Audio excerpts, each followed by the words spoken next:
Bonjour à tous, j'espère que vous allez bien. Alors j'ai voulu aujourd'hui vous faire cette vidéo sur le dernier accompagnement en date pour moi, que j'ai débuté le mois dernier.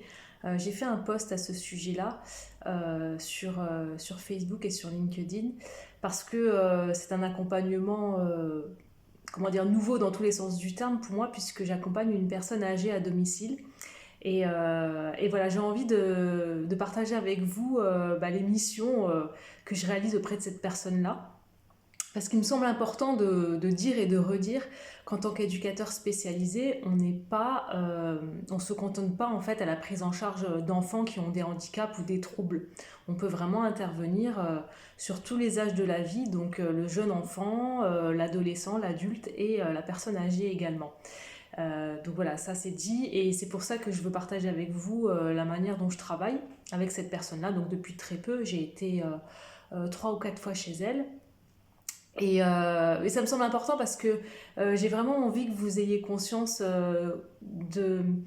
du potentiel illimité en fait de l'activité quand on est indépendant. Alors pour vous dire, la demande, elle émanait des deux filles de cette personne-là. Donc j'ai répondu à une annonce sur Le Bon Coin. Donc c'est vrai que Le Bon Coin, j'en ai parlé dans mon premier livre qui s'appelle Devenir éducateur spécialisé indépendant, guide pratique pour s'élancer sans se cracher. C'est un des conseils que je donne, c'est vraiment quand on débute en tant qu'indépendant, c'est de regarder les offres en fait dans la catégorie prestations de services, les demandes, en tout cas pas les offres, hein, parce qu'on peut choisir sur Le Bon Coin les offres ou les demandes, donc il faut choisir demande et la catégorie prestations de services. Parce qu'il y a énormément de gens qui postent sur Le Bon Coin pour la simple raison, je pense, que parce que c'est très facile de poster une annonce sur Le Bon Coin et aussi c'est gratuit. Donc en fait, c'est tout bénef. Donc voilà, je suis tombée sur cette annonce-là, donc quelqu'un qui recherchait une personne pour accompagner à domicile une dame âgée pour de la stimulation sensorielle. Donc j'ai répondu, on s'est rencontrés et c'est comme ça que le suivi a débuté. Donc l'avantage aussi pour moi, c'est que c'est une personne qui habite à 200 mètres de chez moi, donc j'y vais à pied. Et donc ça c'est top, franchement c'est top, je suis vraiment ravie en fait. C'est le but en fait aussi pour moi de ne plus être salarié, de pouvoir choisir les missions qui m'intéressent, mais aussi qui ont le plus de sens pour moi. Donc ne pas prendre ma voiture tous les jours, parce que déjà je la prends tous les jours et ça m'embête, donc là c'est encore mieux. Donc c'était le petit plus on va dire. Donc pour contextualiser, la dame, on va l'appeler Yvette, hein, sachant qu'elle ne s'appelle évidemment pas Yvette, mais voilà, par souci d'anonymat, je vais l'appeler Yvette. Donc Yvette, elle a 90 ans et elle vit toujours chez elle dans son logement. Alors, il y a déjà toute une myriade de professionnels qui gravitent autour d'elle. Donc, elle a des aides à domicile pour les repas, pour l'entretien du logement. Il y a des infirmiers libéraux qui passent 2 fois par jour pour la prise des médicaments. Et elle a ses deux filles qui se relaient en fait pour dormir chaque nuit chez elle en fait. Donc vous voyez, c'est quand même quelqu'un qui... alors, elle a une certaine autonomie à domicile, mais il y a quand même tout qui est fait pour qu'il n'y ait pas de soucis en fait, hein. Donc l'autonomie, Yvette, elle a 90 ans, donc forcément l'autonomie, elle décline, sans qu'il y ait forcément de pathologie de type démence, Alzheimer ou etc. En tout cas, pour l'instant, il n'y a pas de choses de cet ordre-là. Donc vous voyez, je tiens aussi à préciser le contexte pour vous dire qu'il y a de la place pour tout le monde auprès des personnes à accompagner. On pourrait se dire que déjà, Yvette, elle bénéficie vraiment de beaucoup de professionnels et du soutien de sa famille, ce qui n'est pas négligeable. Mais voilà, moi, je suis arrivée en plus... alors, davantage pour du répit, le répit des aidants, hein, pour ceux qui connaissent. Donc voilà, les filles, elles sont qualifiées d'aidantes de leur maman, c'est-à-dire qu'elles veillent au quotidien sur elles, elles dorment, elles se relaient, elles chapeautent un peu tout le monde, hein, c'est-à-dire que c'est elles qui gèrent voilà, quand est-ce qu'il faut venir, quelles sont les missions, etc. Enfin, voilà, c'est vraiment un boulot à temps plein. Et donc... moi, j'interviens 2 heures et demie consécutives par semaine auprès d'Yvette, donc en une seule fois, pour de la stimulation sensorielle. Donc la stimulation sensorielle, en fait, c'est sur 2 axes. Donc autant l'axe, on va dire, physique-moteur et l'axe plus cognitif-intellectuel. En termes de plan physique-moteur, l'idée c'est que Yvette ne reste pas assise dans son fauteuil pendant 2 heures et demie. Donc il m'a été demandé de changer régulièrement de pièce. Bon, sur 2 heures et demie, on change 2 fois maximum, c'est-à-dire que on peut commencer dans la cuisine, ensuite on va dans le salon, ou on peut être dans la chambre, ensuite on va dans le salon. Voilà, l'idée c'est qu'elle soit pas statique en fait sur son siège pour que la motricité voilà, elle puisse continuer à fonctionner correctement. Autant donc la motricité au niveau des jambes, mais aussi voilà, la stimulation sensorielle, ça va être de lui proposer des activités manuelles ou des jeux. Par exemple, Yvette, c'est une grande fan du jeu des petits chevaux, donc on joue aux petits chevaux. D'ailleurs, elle triche un peu, mais bon, ça, faut pas le dire.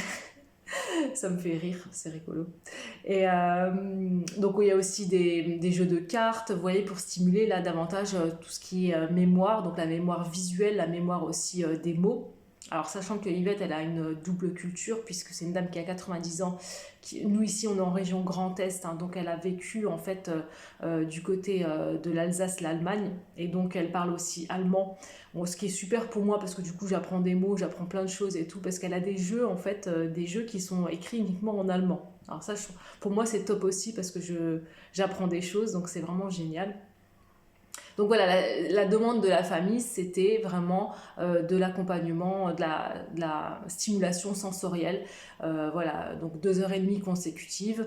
Après, ça peut aussi être simplement aussi bah, discuter avec Yvette. Aussi, elle peut être amenée à me montrer des photos, à me parler de ses enfants, etc. Ça peut être aussi lui proposer de regarder un petit peu la télé, puis de l'accompagner dans ça. Bon, pour ceux qui me connaissent, moi je n'ai pas de télé, je ne suis pas du tout fan de télé. Mais voilà, donc de sélectionner, voilà, elle aime bien les reportages sur les animaux, elle aime bien les reportages sur la nature, etc. Donc là, du coup, ça va, ça passe un peu avec moi, ça va. On me demande pas de regarder BFM TV ou touche pas à mon poste, donc ça va. C'est dans mes cordes, on va dire. Et donc la stimulation sensorielle, elle passe aussi par le fait que je peux emmener mon chien avec moi et que ça se passe... Alors il est facilitateur dans la relation, parce que par exemple, Yvette, quand j'arrive, elle est assise dans sa chambre, on va dire, elle est en train de finir de manger ou elle est en train de lire. Et quand sa fille lui dit, bon maman, on va dans la cuisine ou dans le salon et tout, elle veut pas, elle refuse. Et donc elle a craqué sur mon chien, évidemment, comme toutes les personnes qui le connaissent. Mon chien, voilà, c'est vrai que beaucoup de gens craquent sur lui. Et donc il est facilitateur dans la mesure où je lui dis, bah, si vous voulez voir Hermès, si vous voulez le caresser, si vous voulez lui faire des bisous, bah, il faut venir avec moi dans la cuisine ou dans le salon. Et là, il n'y a pas de souci, elle se lève, vraiment enjouée, tout ça. Donc voilà, donc la stimulation sensorielle, elle passe aussi par là. Le fait qu'il y a un animal, voilà, elle n'arrête pas de lui dire qu'elle l'aime, elle me demande régulièrement si elle peut le garder.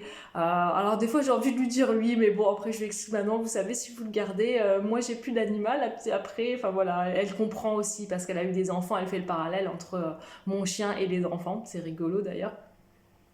Et donc je peux aussi emmener mon neveu qui va avoir 7 ans en fait, avec lequel elle a déjà fait des jeux. Alors moi j'avais posté sur ça parce que ça m'avait fait trop rire, hein. Tous les deux des tricheurs, mais en fait ils se reconnaissent pas mutuellement comme étant des tricheurs, donc ils s'entendent bien. Alors moi j'étais à l'extérieur de tout ça, je me marrais, franchement je me marrais. Mais voilà, et donc... alors j'ai été 3 ou 4 fois chez Yvette et bah écoutez, elle semble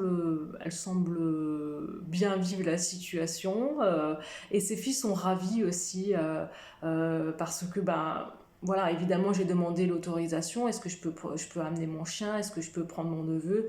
Ça a été un oui tout de suite en fait, parce que alors si je me suis aussi permise de proposer ça, c'est parce que ça entrait dans le cadre de la mission. Évidemment, si j'allais chez Yvette pour faire de l'entretien du logement ou à manger, etc., j'aurais pas proposé de prendre mon chien et mon neveu, hein, on est d'accord. Mais après, là, c'est vraiment la liberté aussi de pouvoir travailler chez des particuliers et de pouvoir échanger avec eux et voilà, de s'adapter mutuellement. Voilà, donc franchement, c'est vraiment un suivi, un accompagnement qui m'apporte beaucoup de sens en fait parce que bah, ça développe aussi chez moi beaucoup de qualités, de compétences, donc, notamment la première étant la patience parce qu'on n'a pas du tout, Yvette et moi, bah, voilà, la même vitesse de déplacement, la même vitesse de réflexion, etc.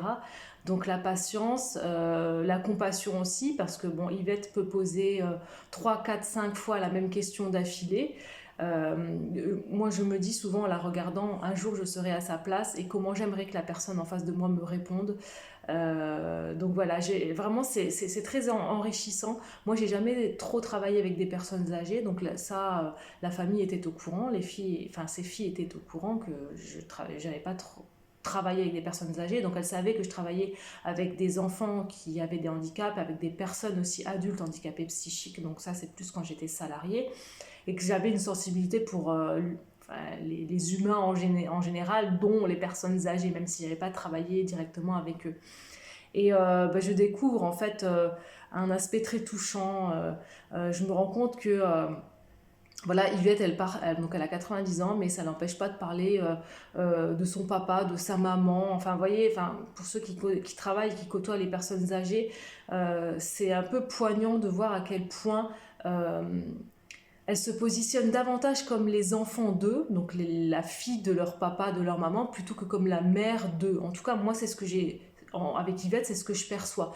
Quand elle parle d'elle, c'est souvent, elle parle de sa vie quand elle était l'enfant de ses parents, quand elle a grandi avec ses frères et sœurs, etc. Elle va pas parler de la vie qu'elle avait, enfin sa vie la plus récente, en fait, elle ne l'évoque pas. Voilà, je regarde juste l'heure qu'il est pour pas trop déborder et pas faire une vidéo trop longue pour pas vous perdre. Déjà qu'avec le pull que j'ai mis, je pense que je vous ai perdu. Mais c'est un pull, quand je l'ai vu, les couleurs m'ont tellement attiré, je me suis dit j'adore. Voilà, donc j'espère que vous n'avez pas focalisé sur mon pull durant toute cette vidéo. Et donc voilà, il me tenait à cœur de vous expliquer un petit peu, voilà. Cet accompagnement. Alors on pourrait me dire à juste titre, et je l'entends totalement, que ce que je fais auprès d'Yvette, beaucoup de personnes peuvent le faire, des aides à domicile peuvent le faire, des aides médico-psychologiques ou même des personnes bénévoles, etc.